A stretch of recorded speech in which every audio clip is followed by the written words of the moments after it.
Bueno, ya pasamos por Santi City, Lucía Feinboim, y hoy nos toca el placer de escuchar ahora a Karina León, docente, investigadora y tecnóloga, ya de la casa prácticamente. Así que un gusto escucharte y un aplauso para ella.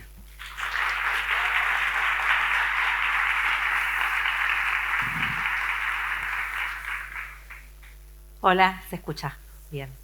Ahora veo si se ve. Me puse acá arriba, quiero decir, pero me pidieron que la luz, que la cámara, no es que me gusta un poco esto.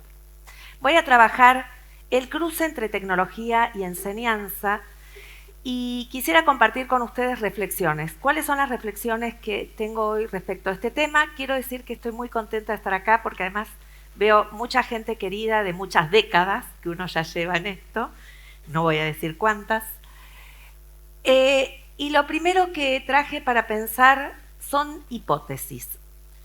En la línea de pensamiento del futuro, quienes se preguntan hoy qué va a pasar los próximos años, se formulan una pregunta que a mí me sirvió de inspiración para pensar. Y es, ¿qué pasaría si? Y en estas hipótesis traje algunas.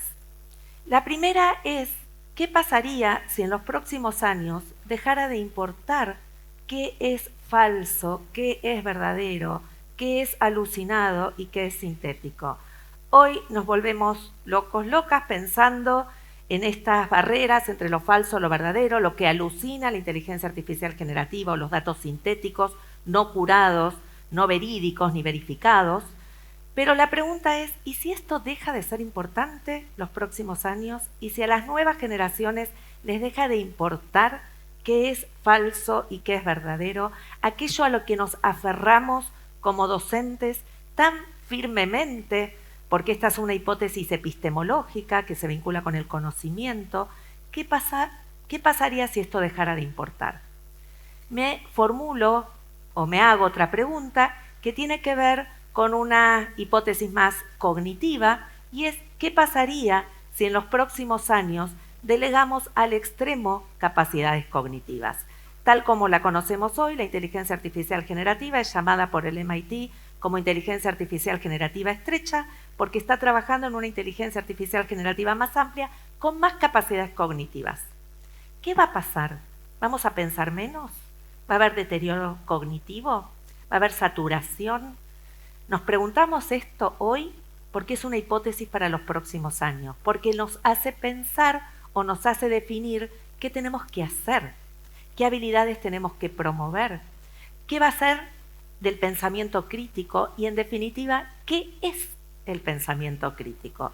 Hipótesis epistemológica, hipótesis cognitiva, y voy a ir a una hipótesis política que la trae Harari en su libro Nexus o Empoli en su libro Los ingenieros del caos, y es, ¿qué pasaría si dejamos de diferenciarnos con un otro? Si ese otro, también lo dice Chulhan, si ese otro deja de ser diferente de mí, porque las narrativas son cada vez más totalizadoras, porque los algoritmos nos llevan en las burbujas de filtro a seguir a gente que piensa igual. No toleramos a aquel que piensa distinto, no dialogamos con aquel que piensa diferente. Perdimos un diálogo también entre generaciones. Y estas narrativas totalizadoras que los algoritmos hoy pueden generar y operar, llevan al extremo, a decir Harari, que puede ser hasta una pérdida de la democracia. Y esta es entonces una hipótesis política, hipótesis epistemológica, cognitiva y política. Y la última es aquellas investigaciones que hoy están trabajando, como la de Laura Tripaldi en Mentes Paralelas o Hales en Lo Impensado, nuevas formas de inteligencia no humana. Entonces, la última hipótesis tiene que ver con, vamos a tener un mundo de cohabitabilidad con formas de inteligencia no humanas. ¿Qué va a suceder respecto de nuestro antropocentrismo? Son hipótesis, pero son hipótesis que invitan a pensar. Sé que lo primero que uno me pregunta o los docentes me preguntan en relación con la inteligencia artificial es cómo la uso, pero yo no quiero domesticar a esa tecnología todavía sin tener estas hipótesis que nos hablan del sentido de la educación. Y así como teníamos claro el sentido de la educación con la ley 1420, con el Estado Nacional, hoy hay que revisar frente a estos contextos, qué sentido le vamos a dar a la enseñanza y a la educación. Y me voy a Dark. Si no la vieron, es una serie muy recomendable que trabaja saltos temporales. ¿Y por qué me voy a Dark? Y los que me conocen saben que me gusta trabajar con esta serie. Porque hoy estamos en 2025, atravesamos una pandemia que fue tremenda, todavía vivimos esas consecuencias y atravesamos la irrupción de la inteligencia artificial generativa. Dark trabaja con esta idea de que el futuro incide en el pasado incide en el futuro, no hay una linealidad entre pasado, presente y futuro. Y yo me preguntaba cuando hacía este ejercicio, ¿qué pasaba 30 años atrás? Y 30 años atrás aproximadamente, estamos hablando de Google, 1998. Había vida antes de Google, había vida informática antes de Google. Alguno recordará que existía el DOS, el Dial-Up y un montón de otras cosas. Pero me interesa mostrar que en estos años la vertiginosidad del cambio tecnológico fue tremenda y cada vez hay más aceleración y transformación tecnológica. Y estos años fueron trabajando también hacia una invisibilización de los procesos de construcción del conocimiento. Cuando teníamos el DOS había que poner un comando, había que hacer algo. Hoy se fue borrando esa huella y casi que hay pensamiento mágico. Piaget vuelve a la escena y uno dice, wow, ¿cómo hizo esto? Mirá lo que hace, mirá lo que genera, mirá este video. Mirá. Y estos últimos años, este borramiento de las huellas cognitivas no es ingenuo. Lo voy a trabajar en relación con las transformaciones de los aprendizajes, porque ¿cómo sabemos qué enseñar si no entendemos cómo aprenden los sujetos que tenemos en el aula y la velocidad y la vertiginosidad de ese cambio tecnológico? Pero Dark me sirve también para pensar qué salto tenemos que dar los próximos años. Y estas hipótesis que trabajaba de qué pasaría si, nos sirven para pensar qué currículum necesitamos, qué clases necesitamos, qué clases queremos, qué escuela queremos, para qué estudiantes, para qué mundo, para qué sociedad.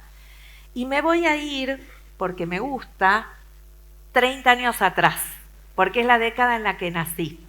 Quizás hay alguien más que sabe de qué hablo, quizás hay jóvenes que no tienen ni idea, pero yo crecí mirando los supersónicos, entre otras cosas, Mi Bella Genio, bueno, un montón, Superagente. Esa ciencia ficción traía algo maravilloso, y es, si alguien recuerda los supersónicos, recordará que la señora Sónico hacía clases de gimnasia por videoconferencia, ¿sí? Que Sónico se comunicaba con su jefe por videoconferencia, que se hablaba de una casa inteligente, que había un reloj inteligente, que estaba Robotina, la maravillosa Robotina que nos resolvía muchísimas cosas. Década del 60. ¿Y por qué traigo este salto para atrás? Porque muchos de estos inventos hoy existen. Y a mí me gusta pensar que podemos inventar cosas hoy que puedan repercutir en los próximos años. ¿Y quién es mejor que los docentes, nosotros que estamos en las aulas, podemos darnos esa posibilidad de imaginar el futuro que queremos a partir de todos estos escenarios? Esto implica leer la sociedad. Y leer la sociedad nos implica no tener miopías, no tener cegueras de época. Entre estas cegueras de época hay varias, está el solucionismo digital, las tecnologías vienen a resolver problemas pedagógicos, neguemos la tecnología, prohibamos la tecnología. Yo creo que hay que leer la época con toda su complejidad. Y en este leer la época con toda su complejidad, volver a pensar ese salto de qué ciudadanía hablamos cuando hablamos hoy de ciudadanía digital y de qué pensamiento crítico hablamos cuando hablamos hoy de este pensamiento crítico. La inteligencia artificial generativa trabaja sobre la base del análisis predictivo, la predicción, su modelo de lenguaje predice, genera, pero nos vuelve a traer algo que no dije respecto de esa vertiginosidad, que es el solapamiento entre información y conocimiento. Seguimos pensando que se accede al conocimiento y se accede a la información.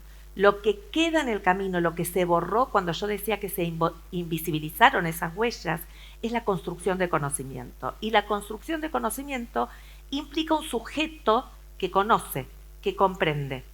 cuando la información es horizontal, cuando está toda al mismo nivel, cuando no jerarquizamos un contenido sobre otro, porque da lo mismo si es un reel de TikTok, algo en Wikipedia, el libro o el docente, esa horizontalidad atenta contra una jerarquización.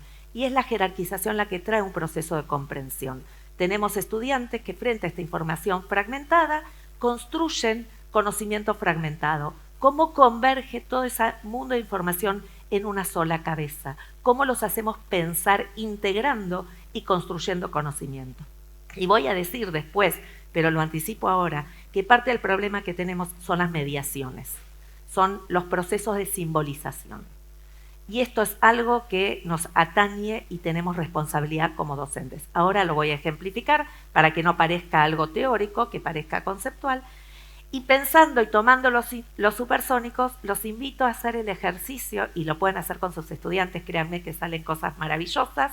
En los niveles distintos del sistema lo probé y salió muy lindo, y es, podemos imaginar una ciencia ficción educativa con la inspiración que tenemos en estas series distópicas, disruptivas. ¿Podemos pensar un supersónicos de la época que nos permita diseñar un aula y una escuela distinta, soñada, imaginada?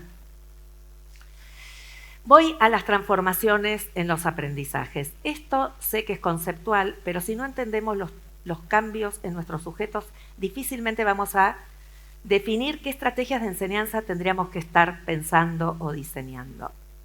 En la década del 90 hubo toda una corriente conceptual que fue la de la cognición distribuida o la de la inteligencia aumentada, Salomon, Perkins, Gloverson, Peake. Yo investigué mucho en esta corriente teórica que lo que investigaba es qué nos transforma el uso de la tecnología, qué efectos trae a largo plazo usar una tecnología, qué efectos trae, por ejemplo, escribir digitalmente, qué efectos trae leer digitalmente, qué diferencias hay con la lectura en papel. Estos tipos de investigaciones muy propios de la década del 90 siguen teniendo vigencia. ¿Qué implica escribir o coescribir con inteligencia artificial generativa? ¿Escribimos diferente? ¿Hacemos un proceso de curaduría diferente de la escritura? Cuando antes les hablaba de Dark y de los saltos, en la época en que surge Internet, que fue la época en que yo por lo menos hice gran parte de mi tesis en su momento, era una época en que los pedagogos decíamos tenemos que ayudar a los estudiantes a que hagan buena síntesis. ¿Por qué? Porque el contexto de la información era abrumador. Hoy hacer una síntesis le lleva a la inteligencia artificial 30 segundos. Bien, mal, por supuesto, la podemos corregir, curar, alucinaciones, datos sintéticos. Pero si le podemos dar que haga un análisis desde autores, si le podemos dar que haga una síntesis, entonces, ¿cuáles son esas habilidades cognitivas que hoy tendríamos que estar generando? Les voy a dar algunas pistas, van a tener que esperar, así se quedan un rato más. Pero la realidad y la pregunta es esta: si la inteligencia hoy está distribuida, si parte de nuestra memoria está en el celular, no quiere decir que no tengamos memoria. Si parte de nuestra escritura o de nuestros procesos de investigación los hacemos con inteligencia artificial generativa, en este codiseño, hay parte de ese pensamiento que está distribuido. Y esto nos lleva a una pregunta que la voy a traer reiteradamente, pero para mí es la pregunta más relevante que nos tenemos que hacer en las aulas, y es ¿qué le delegamos desde nuestras cogniciones? ¿Qué le delegamos a la inteligencia artificial generativa? ¿Le delegamos un proceso de síntesis? ¿Le delegamos una búsqueda? ¿Le delegamos que haga una imagen? Y esto nos lleva a preguntarnos realmente cómo se aprende o qué efectos a largo plazo van a tener estas tecnologías. Esto que en la década del 90 nos trajo mucho resultado con Internet, hay que volver a hacerlo con inteligencia artificial generativa. ¿Qué efectos a largo plazo va a haber en estos estudiantes? ¿Qué efectos a largo plazo va a haber en los docentes? También que se están formando hoy y que para planificar usan inteligencia artificial generativa, porque la delegación no es solo de estudiantes, también es nuestra. Entonces, me parece que es una pregunta para hacernos. Hoy las corrientes teóricas del aprendizaje están con otras hipótesis que son muy incipientes, muy recientes, que tiene que ver con esta idea de ensamblajes sociocognitivos. Y es, ya no la inteligencia aumentada, es la humanidad aumentada. Y es la posibilidad de ensamblar nuestro pensamiento con las máquinas y de cohabitar nuestras estrategias con estas máquinas. Algunos van al extremo y hablan de chips implantados. Yo hice un ejercicio muy interesante con estudiantes de escuela secundaria que me decían que en el futuro, en estos ejercicios de futuro, decían tener un chip. Entonces yo les preguntaba, ¿y qué es la escuela para ustedes? ¿Es ese chip? ¿Es esa información? Salvada la información, ¿se termina la escuela? Bueno, nos sirve para empezar a tirar de esos hilos respecto de hibridaciones que ya no son lo sincrónico, lo asincrónico, lo virtual, lo presencial. Son hibridaciones con estas máquinas, que ya lo anticipaba Saden hace años desde la filosofía. Pero hoy empieza a haber experimentos y hay un montón de libros sobre los hongos del fin del mundo, que empiezan a mostrar nuevas formas de interacción con otras formas de inteligencia. Y nos lleva a pensar algo que voy a decir, y si no lo digo, alguien levante la mano porque probablemente me lo olvide, es la diferencia entre inteligencia y agencia. Y la última idea respecto del aprendizaje es que hoy se habla también de aprendizaje en relación con la inteligencia artificial generativa. Entonces se empieza a usar la idea de aprendizaje adaptativo, aprendizaje automático. Si se apropia la inteligencia artificial de esa misma idea de aprendizaje, hay que entender la diferencia de cómo aprende una máquina o qué aprende o qué se entiende por ese aprendizaje de un aprendizaje humano. Y entonces a mí me lleva a pensar qué tipo de aprendizaje quisiera generar y hago lo posible por generar en mis aulas, y es un aprendizaje pleno basado en la experiencia. Ya no es el contenido, ya no son las habilidades, ya son las experiencias. ¿Qué experiencias quiero que vivan en mi aula? ¿Qué experiencias son únicas en mis aulas que no las van a encontrar reducidas a un chip ni a un clic de distancia? Porque ese chip puede recuperar algunos rasgos de datos de esa experiencia, pero puede recuperar lo que sentí vivencialmente, todavía no. ¿Quién sabe los próximos años? ¿Por dónde entonces pensar una transformación de la enseñanza? ¿Por dónde arrancar?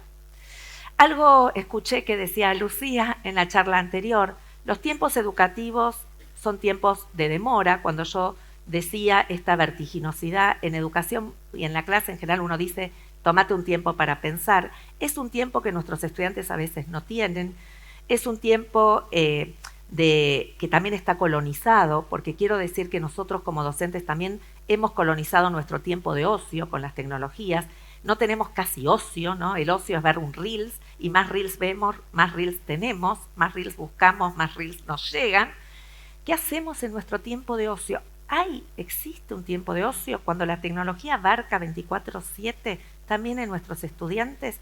Esta colonización del tiempo a mí me llevó a pensar que ese tiempo de demora que uno pide al alumno cuando le dice pensá mejor, pensá de nuevo, es un tiempo súper preciado.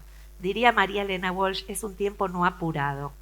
Y ese tiempo no apurado de pensar que es el mejor, es un tiempo que a veces no tenemos, porque esta vertiginosidad también nos atrapa. Frente a estudiantes con escasa tolerancia a la frustración, con esta inmediatez, la espera es contrahegemónica. Y me parece que es algo para pensar, pero nosotros también tenemos que diseñar en tiempos veloces, porque esto muta, cambia rápidamente. Entonces tenemos que diseñar clases teniendo en cuenta que el cambio es veloz y teniendo en cuenta que lo que decidamos hacer con ese tiempo preciado de pensamiento es cada vez menor. Entonces hay que tomar decisiones respecto de qué es relevante. La pandemia nos enseñó a trabajar lo esencial. Volvimos y nos borramos de lo esencial. Seguimos con grandes sábanas de contenido y tampoco jerarquizamos nosotros aquello que debiera ser jerarquizado.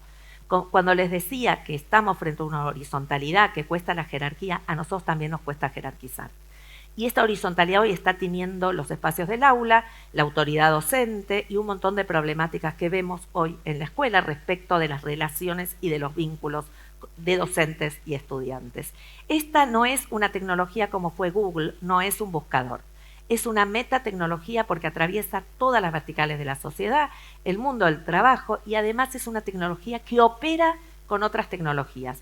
En la hipótesis de la democracia, lo que traía Harari en su momento y en ese libro, que es interesante como hipótesis, es que incluso se pueden comunicar las máquinas sin presencia humana y pueden empezar a generar otro tipo de narrativas sin presencia humana. ¿Va a cambiar la comunicación? ¿Va a cambiar el criterio estético acerca de qué es una buena imagen generada por la inteligencia artificial en relación con otros procesos creativos?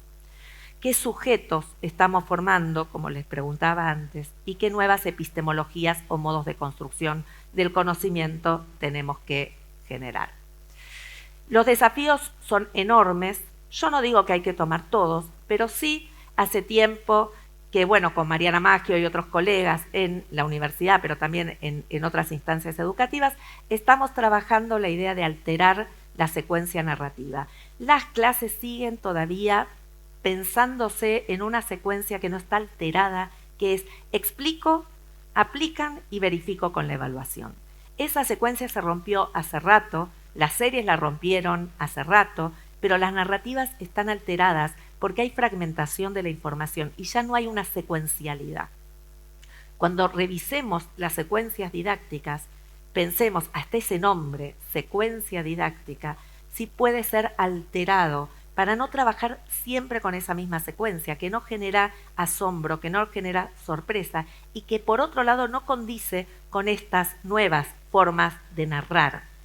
Cómo trabajar experiencias significativas, ya lo dije, cómo trabajar la experimentalidad, hacer que la experiencia que hacemos en el aula sea algo de experimentación, algo del hacer.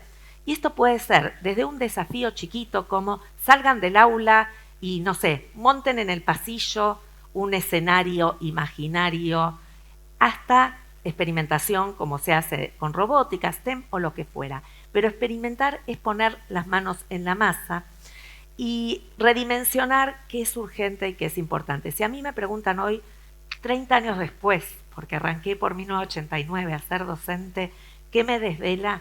Me desvela formar sujetos pensantes, me desvela formar sujetos autónomos.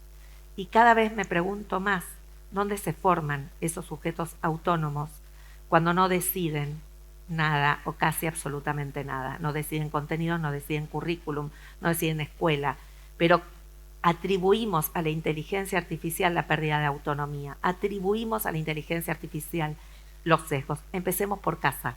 Quiero estudiantes que sean críticos, quiero estudiantes que sean autónomos. Tengo que cambiar absolutamente, tengo que hacerles decidir algo, lo que sea. Tengo que empezar a pensar que si la inteligencia artificial generativa opera sobre la base de un lenguaje literal, hay algo rico que todavía tenemos en la imaginación pedagógica y es la posibilidad de representar un lenguaje mucho más metafórico, crítico, irónico, humorístico. En esas betas, algunos se rieron cuando puse los supersónicos, en esa beta, en ese guiño del humor, está algo que es claramente humano y tiene que ver no solamente con los valores, la empatía, la ronda, mirarnos, los vínculos, tiene que ver con un metalenguaje. Si retomo Jean Piaget, retomo Vygotsky y retomo la línea de su teoría de pensamiento y lenguaje y de la interrelación entre pensamiento y lenguaje, si empobrecemos el lenguaje, empobrecemos el pensamiento. Y sin darnos cuenta, cuando no damos muchas variables, cuando no damos muchos lenguajes para explorar, lenguajes simbólicos, lenguajes visuales, audiovisuales, creativos, estamos empobreciendo el lenguaje. La inteligencia artificial generativa no razona, no piensa. Nosotros tenemos ese pensamiento. Hay que usarlo al servicio de generar experiencias de metalenguaje. Y esto que ya me pregunté varias veces, ¿qué delegamos y qué no? ¿Por dónde arrancaría yo? Pondría todas las evaluaciones, las sometería a examen. ¿Qué les doy de tarea? Pruebo la inteligencia artificial. ¿Qué me devuelve? ¿Me devuelve una buena pregunta? ¿Me devuelve una respuesta sintética, errónea? Bueno, empecemos a probar. Cambiemos eso. ¿Por qué lo digo? En la investigación post-pandemia hay algo que empecé a ver en relación con las trayectorias educativas. Esto es una hipótesis, trabajándola todavía, y es que los estudiantes que tenían menos capacidad de autorregulación, es decir, los estudiantes que tenían menos capacidad de decidir cómo estudiar, porque no tenían variedad de estrategias, son los que más les costó la vuelta y no diría, bueno, no quiero usar palabras fuertes, pero más les costó volver y aprender. Cuando volvimos de la pandemia no buscamos el aprendizaje, buscamos el rendimiento. Y este es otro reduccionismo que debiéramos empezar a pensar. ¿Cómo sabemos que alguien aprende? ¿Porque rinde bien? Si pensamos que aprende porque rinde bien, estamos homologándonos a la inteligencia artificial generativa, que toma las trayectorias educativas y las personaliza por el rendimiento. ¿Qué queda fuera del rendimiento? Un montón de cosas. Hay algunos que rinden mal y sin embargo a la larga aprendieron o pensaron una hipótesis o pensaron fuera de la caja o tienen pensamiento divergente. ¿Qué hacemos con esos estudiantes? Hablamos de una educación inclusiva y generamos estrategias cada vez menos inclusivas. Pensar en una buena autorregulación implica darles la oportunidad de tener más de una estrategia para aprender, matemática, lengua, lo que sea. Si no damos esa variedad, estamos limitando y empobreciendo nuevamente esos aprendizajes. Bueno, sometamos la evaluación a examen. Trabajemos desafíos relevantes, tenemos un montón. Tenemos un mundo que se puede quedar sin agua, tenemos problema de petróleo, problema de desigualdad, problema de género, les puedo nombrar, pero acá cada uno me puede nombrar un problema y podríamos tener un problematario, ¿sí? Enorme de problemas. Problemas genuinos, problemas reales, problemas que interesen. Se están usando el litio, ¿qué sucede con el planeta? Esto a los chicos les preocupa, algunos más, algunos menos. Entonces empecemos a pensar problemas que se conviertan en desafíos relevantes vinculados con las asignaturas, no digo que no, pero también empezar a pensar estas ideas, explorar este codiseño, desarrollar agentes es algo que me gusta. Acá aprovecho para nombrar la diferencia entre agencia e inteligencia. Fíjense que cuando hablamos de inteligencia artificial usamos la palabra agentes, no inteligentes, ¿no? Igual no iría muy bien, pero agentes. Floridi dice en la ética de la inteligencia artificial que la agencia es la capacidad que tiene la inteligencia artificial de resolver. Resuelve una tarea, resuelve una síntesis, resuelve un análisis rápidamente y mucho más rápidamente que nosotros. La inteligencia humana tiene que ver con lo heurístico, lo que no es algorítmico, más de un camino para resolver, pensamiento lateral, pensamiento divergente, la valoración, la emoción, la intuición, eso que uno hace como intuitivamente y no sabe por qué resuelve así.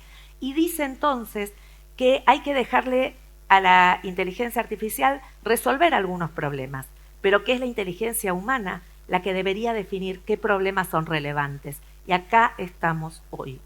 Quiero que cada uno, aunque no me haya seguido, porque hablo rápido, aunque se lleve pocas ideas, se lleve una.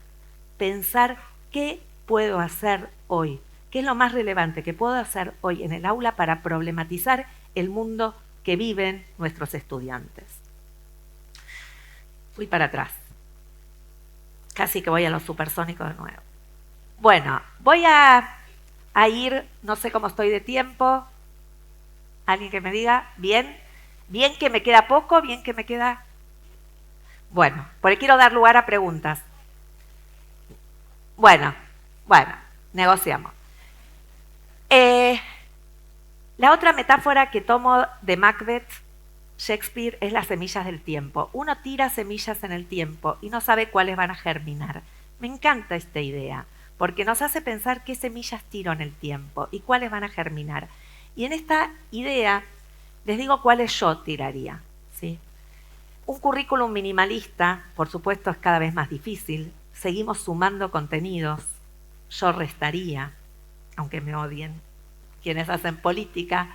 Experiencias relevantes, ya lo dije, narrativas alteradas, juego, ludismo, gamificación, transmedia, algo voy a decir respecto de esto, una pedagogía por desafíos, habilidades que sean relevantes. Cuando yo decía que delegar, la autorregulación no la puedo delegar, tengo que enseñar a autorregular, sobre todo a quienes más necesiten. La inteligencia artificial generativa está ayudando a chicos con autismo, un montón en la inclusión. Pensemos que hoy la inclusión es para todos. Todos somos diferentes. Pensemos cómo generamos creatividad, autonomía y autoconfianza. Saben, y algunos que están acá saben, hace los últimos años me dediqué a los videojuegos, no solo porque me gusta jugar, sino porque me aprendí algo que para mí me hizo cambiar también algo respecto de la mirada en la educación, y es, muchos chicos terminan con la autoconfianza destruida en la escuela, ¿sí? Y esto lo vemos. chicos que no solo padecen otras cuestiones, ciberacoso, bueno, un montón de cosas que la trabajaron en Bienestar Digital, pero con Lucía seguramente, pero también sufren el no entender, el no comprender, el tratar de encajar y un montón de otras cuestiones. Entre eso me empieza a gustar los videojuegos porque los videojuegos te permiten subir de nivel o saltar de nivel cuando ya dominaste el nivel anterior. Entonces sentí seguridad para esa subida. En el sistema educativo simplemente a veces pasás de nivel, te sacaste un 7, quiere decir que hay 3 cosas que no entendiste, pero no importa, pasaste de nivel, después te sacas un 6, hay 4, y vas sumando y te queda un queso Mar del Plata, ¿no? Con agujeros por todos lados y sin embargo pasás de nivel. La autoconfianza, la autorregulación, la creatividad son algunas de las cuestiones que sí podemos generar en nuestras prácticas educativas. Cambiar la evaluación, tener... Y acá tomo una idea que seguramente algunos ya me escucharon, pero ya que estoy acá, la voy a repetir hasta el hartazgo, y es que nosotros pensamos la educación como derecho, la tecnología como derecho, y yo quiero incluir el futuro como derecho. ¿Qué derecho al futuro le estamos dando a los chicos si no empezamos a trabajar estos temas, si no experimentamos, si no probamos? ¿Qué oportunidades van a tener los próximos años si no saben cómo usar críticamente estas herramientas? Y nosotros tenemos que formar para esos sujetos que tienen derecho a ese futuro. Voy a ir rápido. Hay un montón de casos. Hay un caso que trabajé con un docente de química que trabajó la gamificación con un caso de misterio y con inteligencia artificial, modelos atómicos. Estos casos los tengo documentados, los puedo compartir, pero si ustedes empiezan a buscar experiencias de gamificación o experiencias de transmedia, La guarida del tigre es un hermoso caso de transmedia que hicieron docentes contando la historia de Urquiza y del asesinato de Urquiza desde distintas perspectivas. Empieza a haber experiencias de este tipo. Y estas experiencias a mí me gustan porque lo que hacen es justamente lo que decía, alteran la secuencia didáctica lineal. Permiten, por ejemplo, trabajar en el caso del asesinato de Urquiza desde la perspectiva de distintos actores, porque cada uno tiene su perspectiva en la historia y en general.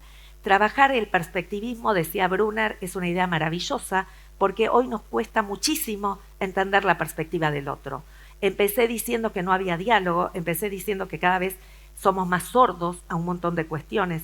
Empezar a trabajar la posibilidad de una narrativa perspectivista donde todos podamos tener la perspectiva de un problema es maravilloso. Empezar a trabajar con algo más performático, poniendo el cuerpo, porque hay algo que también está pasando, y no sé si acá hay profesor de educación física, va dedicado, pero también a otros y a todos, en realidad, mover el cuerpo también está sujetado, también está disciplinado. Cuando digo que coloniza el tiempo la tecnología, es porque nuestro tiempo de ocio también lo destinamos a estar sentados. Y esto es un tema también para trabajar. Voy rápidamente con 2 ideas más. Esto ya lo dije, qué tenemos que anticipar, qué hipótesis de sentido, qué preguntas tenemos que formular los próximos años.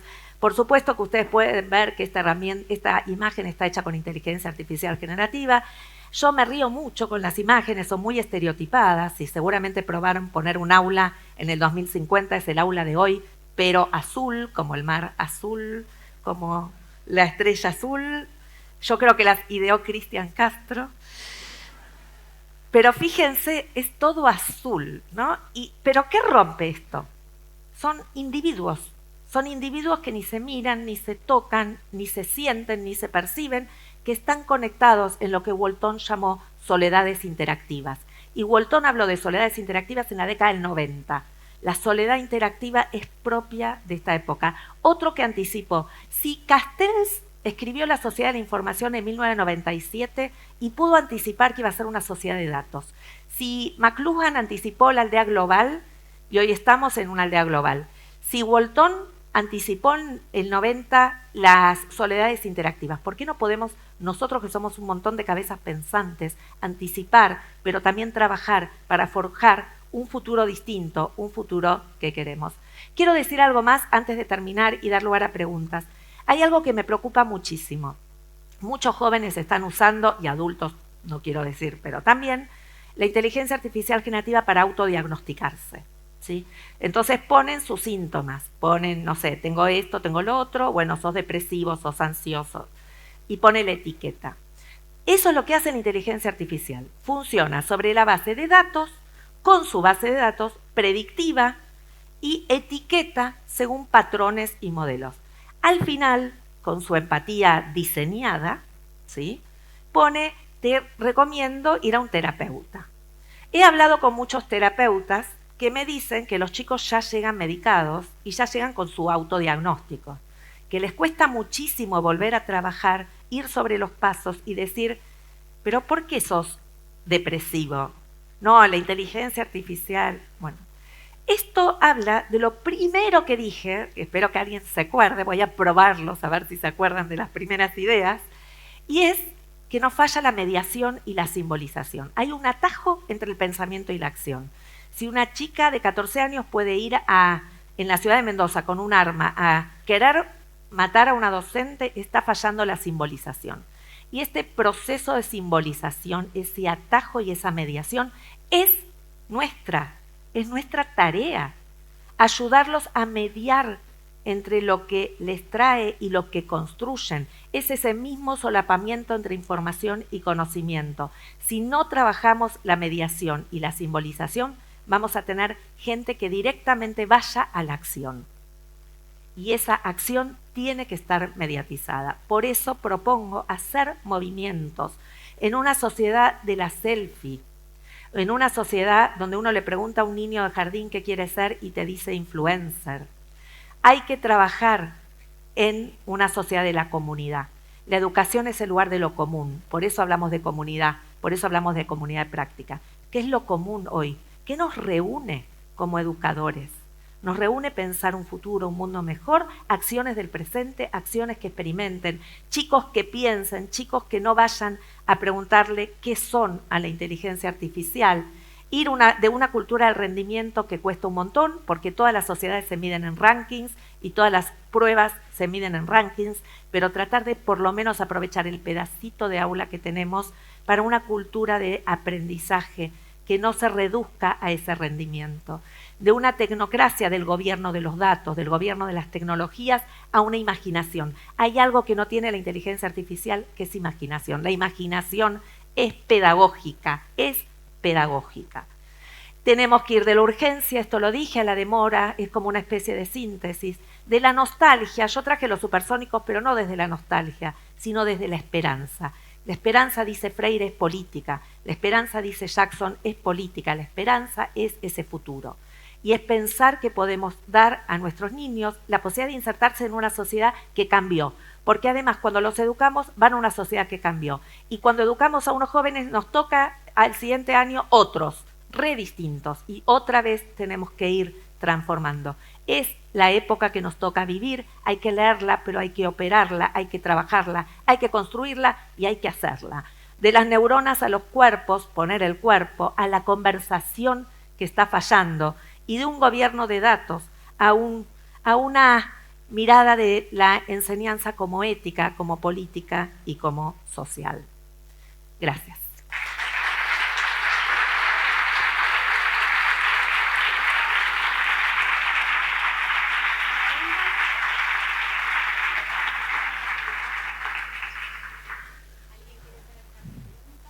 Hay éxodo, pero si alguno quiere una pregunta, estoy. O comentario o algo. Ahí hay una.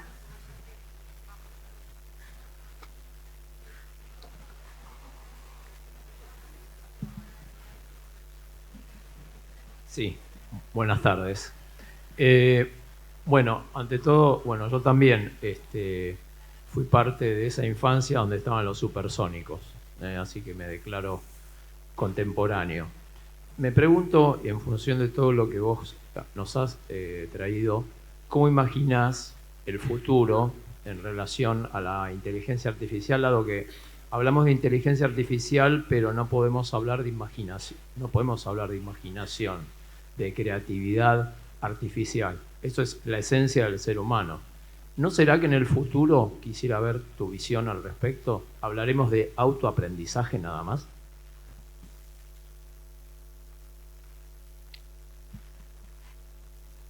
la idea de autoaprendizaje es compleja porque en realidad el aprendizaje siempre es un autoaprendizaje. Uno aprende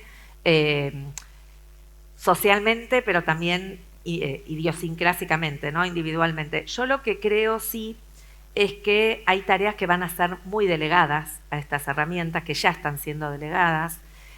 Parte de la programación hoy se puede hacer con inteligencia artificial, parte del diseño hoy se puede hacer con inteligencia artificial. Y me pregunto lo mismo que vos respecto de qué van a hacer los diseñadores, qué van a hacer los programadores, si se va a transformar el mundo del trabajo. Y en este sentido, ¿qué sujetos? ¿No? Esto es lo que en parte traje. Lo que sí creo, no tengo el oráculo de Delfos, me encantaría tenerlo, es que sí tenemos que seguir trabajando en qué sociedades vamos a querer tener.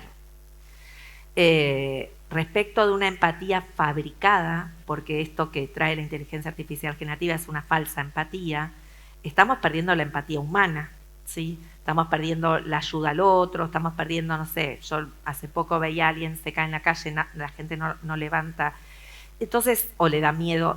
Yo creo que hay que empezar a trabajar parte de la humanidad.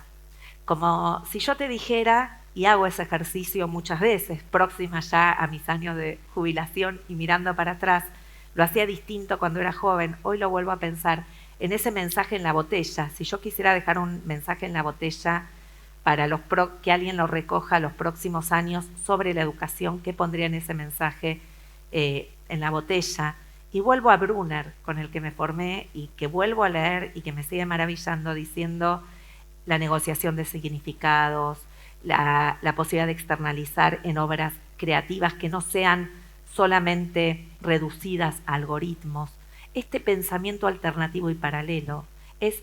La inteligencia artificial trae un algoritmo y un modo predictivo y casi deductivo, pero hay modos inductivos, hay saltos, como decía, heurísticos, hay gente que piensa de manera alternativa y eso hay que potenciarlo mucho más, casi como una escuela que recupera lo gestáltico de las formas, pero también lo perceptivo, lo intuitivo, lo emocional, lo valorativo. Y también pensaba en si se nos va a empobrecer el lenguaje, si por ejemplo todos los trabajos empiezan, yo me hago estas preguntas, no es que tengo todas las respuestas, pero sí, ahora recibo un montón de trabajos y se nota que están hechos con inteligencia artificial, seguramente les pasa lo mismo porque uno se da cuenta, ¿no? Y de repente un alumno que no escribía ni 3 renglones te trae un ensayo de 5 hojas y vos decís, ¡qué bien! ¿Cómo avanzaste? Y le decís, ahora con estas 5 hojas decime la idea principal que vos recuperaste y no la podés reproducir. Yo creo que estos son los ejercicios que vamos a tener que empezar a hacer.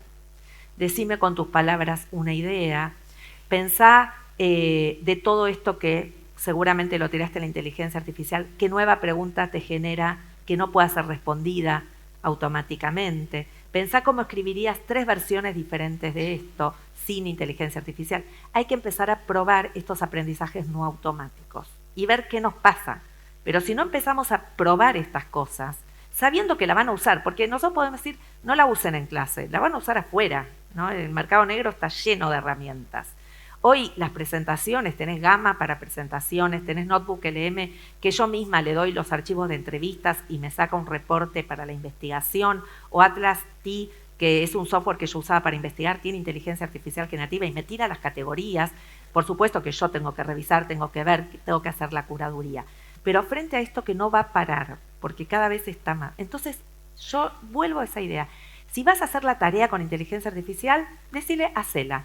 Pásame toda la trazabilidad de cómo generaste el prompt, de cómo volviste a generar un prompt, de qué respuesta te dio, de qué pensaste a partir de la respuesta, si detectaste algún error en esto, busqué errores en esto, empezar a trabajar con esto.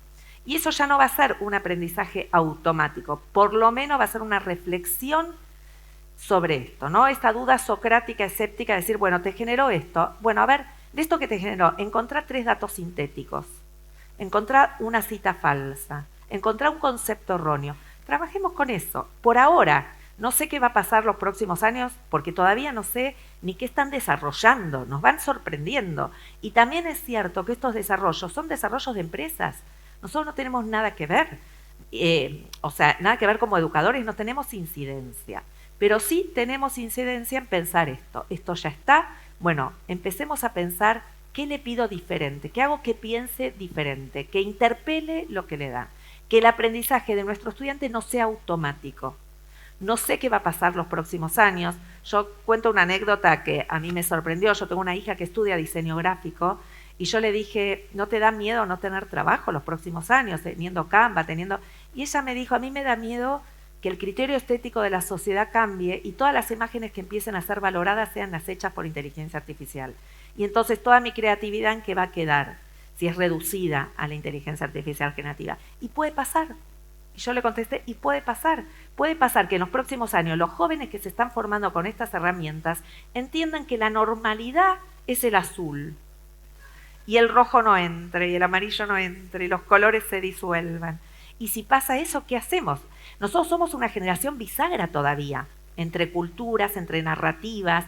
Tenemos una epistemología dura, porque nos formamos en una epistemología jerárquica, de un conocimiento que estaba arriba, de un ejemplo, teníamos esa diferenciación.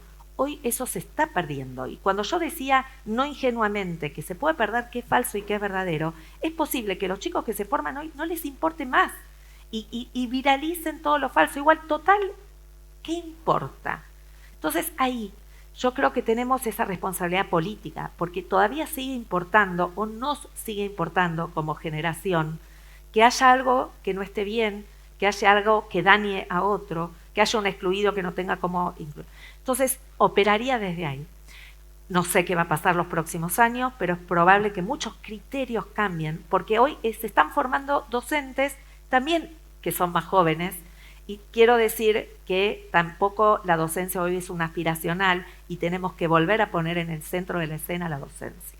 Porque en realidad yo volví a una escuela que quiero mucho, que es el Normal 1, donde enseñé muchos años formando docente y las aulas no están llenas.